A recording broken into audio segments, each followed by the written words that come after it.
Samantala, ang binuong Independent Commission for Infrastructure abay mas mahina raw ang mandato mga kabrigada. Ayon yan sa isang kongresista.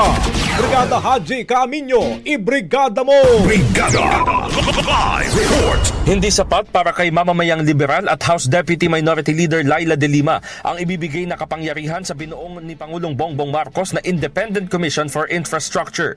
Ayon kay De Lima, agad niyang binasa ang nilalaman na Executive Order 94 at nahihinaan umano siya sa magiging kapangyarihan ng komisyon.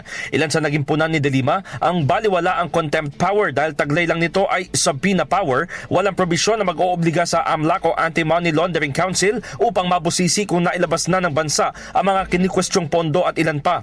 Giit nito, mas magiging malakas ang paghabol at pagpapanagot sa mga sangkot sa flood control project anomalies kung may batas na pagtitibayin sa halip na executive order lamang ng Malacanang.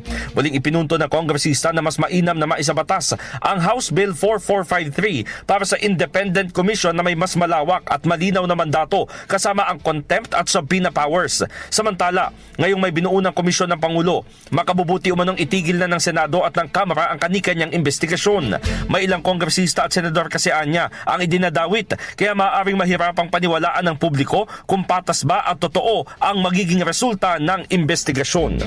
In the heart of changing lives, ako si Brigada Haji Caaminyo ng 105.1 Brigada News FM Manila, The Music and News Authority.